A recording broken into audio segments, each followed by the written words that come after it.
Hey guys, welcome back to my channel. So we have my client today and she requested the style on the right and left hand side. So now we're going to be breaking this style down in today's video. Again, this series is the Something in the Water series. If you guys don't know what that is, it is a festival that Pharrell created in the Virginia Beach area, and I am doing my client's hair this week for that festival. It has passed already. However, I'm now featuring those videos. So the style that I showed previously is 4 braids, but they're crisscross. So of course, I started off with my middle part. I ran through that because you guys already know that's what I'm gonna start with every time. So now I'm doing splitting that middle half into another half. So, it's 4 braids. So we're going to go ahead and split that one half of the head in half as well. And you got to make sure it's equal parts. So now what I'm doing is forming the sections of the braids right before they change over to the other side because they are crisscross. So we're going to put 2 parts in each section, and you're going to see how these parts line up in order for me to crisscross those braids. So now when I go over to the section closest to the ear, I'm just lining up the parts, and then the middle portion of this is going to be like a triangle. So be mindful of that when you are trying to recreate this style, is that middle section does turn out to kind of be like a triangle. I don't think that the point comes to a by the ear, it doesn't come to an exact point, but it kind of looks like a triangle.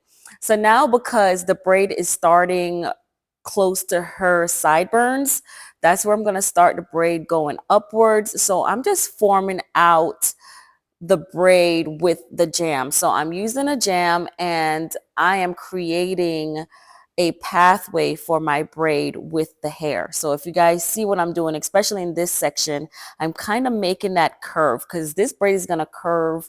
It's going to go from the sideburns, go up into the other quadrant, and then curve around and fall back over onto the other side. So I kind of form that pathway with the hair by sleeking it on both sides with the jam to make that path for my braid. So now is when I'm starting to braid her hair down.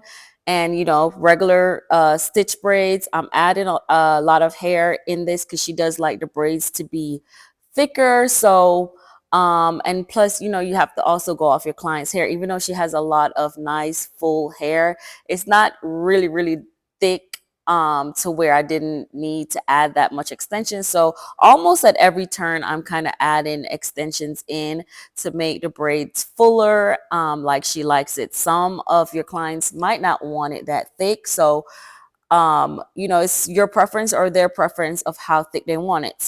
Now that I've completed the first section in the first quadrant closest to the ear, I'm moving over to the second section, second quadrant. If you guys can follow my lead, I'm using words. So we're gonna curve this braid around within that quadrant. So you guys really have to pay attention to this and how I'm doing that. And that's why I use the sleeking method to kind of form a pathway for me so that I know, like, okay, I need to braid up into it and then I need to curve it back down so that I can come back over into the other side. And you guys are going to see how I am using triangular stitches in the inner part of it to curve that braid. So the stitches on the inside is smaller and the stitches on the outside are larger when doing this braid.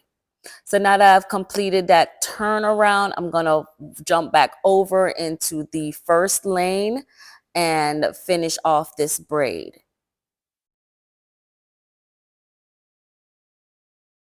So I've jumped over now and I'm at the back, and what you're seeing me do is kind of push the hair from the nape out of the braid, because sometimes, it could be painful at the back if you're pulling too hard on the hair at the back. Most people are sensitive back there. So I tend to push those hair out or loosen it some once I get back there.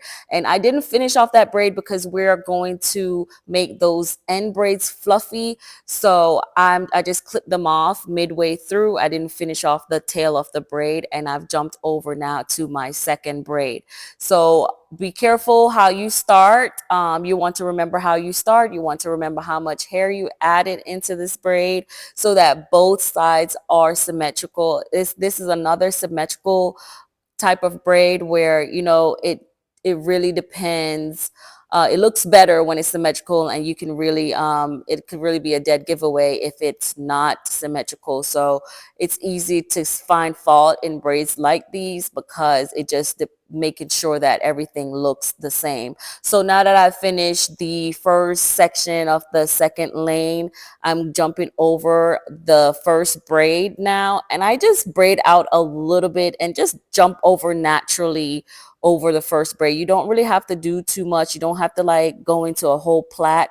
I just act like I just pretend I'm braiding, and, you know, even though I'm not adding the hair while I'm doing it, I'm just pretending I'm braiding, and I just kind of jump over to the other section without even like doing too much.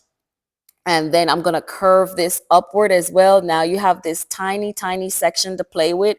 So you don't want to curve it down towards the ear too much. You kind of want to stay close to the second braid so that, you know, you don't have a weird or awkward braid if you went down too far in that on that curve towards the ear. So now I've already jumped over to the second lane, and I'm going to finish off this braid. I'm just going to braid it down and then clip it off because, like I said, we're going to fluff the ends out. So please stay tuned if you want to see how I do that. And then I pretty much go on to the third lane closest to the middle, and you want to start there because you want to line your parts up with the braids you've already done. So that's what I'm doing. I've already split that half in half again, and now I'm making those parts in between, and I'm lining them up with the braids I've already done. So now I'm going to clip off the section I'm not going to braid right away. And, you know, I've already done that first braid because I've showed you guys before already. So now I'm just moving on to the last braid, and, you know, it's the same thing. I'm using my fingers to part and sleek to make things faster. And yeah, that's how you get that braid done. So I hope you guys were able to follow along. This style, it was really, really popular last summer, and I'm sure it's still going to be popular because people are still requesting it. I still see it on my For You pages all the time. So this is a popular style. So if you guys want to try this style out on someone, your kids, or, you know, yourself, whoever, I don't know about self, it's going to be pretty difficult to do it on yourself, but, you know, if you guys want to try this out, this is how this style is done. Once you hit this section right here, just keep adding, keep pretending like you're braiding. Like I didn't switch up my fingers. I didn't switch up the direction my hands was going to jump over the first braid. I just kind of kept moving like I was still braiding until I could catch hair on the other side. So now I'm going to braid it down, and once I'm done braiding it down, then I'm going to go into the fluffing of the braids.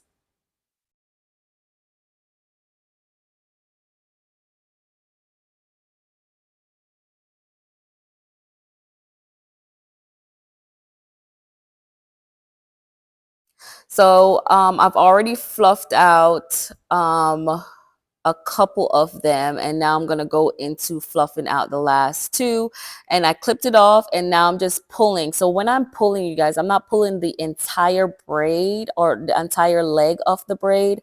I'm pulling little pieces within that leg on the outer side. So I'm not pulling the entire leg apart. I'm just kind of pulling the outside pieces just to fluff it out, and I braid it down some to so that it has some like strength to it. And then I go back in and I'm just tugging on the outer edge of the braid to make it loose and fluffy. We don't want it so loose that the hair comes apart in the style. We just kind of want it to look pretty and fluffy. And this is what she elected. The picture that I posted, the ends are completely different than this. She had some curls and stuff in it, but you know, she didn't want to do all that. So I decided let's just fluff the ends out because she really liked that big fluffy look. So that's what we're doing now. And then once I've finished fluffing the entire thing out, I kind of tie it off in a knot and then only dip the ends. I'm not dipping the entire braid. I'm only going to dip those little straggly pieces that I tied off, so that, you know, it would be really pointless to dip this entire braid, because then you would ruin the entire style. So I just dip those ends right there, and that's all you need.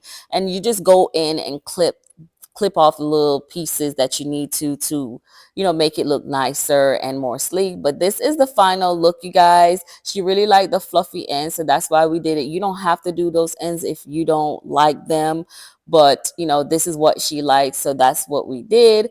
And yeah, this is how you accomplish this style. So again, in the comments, tell me what you guys think. Don't forget to subscribe if you're not already subscribing.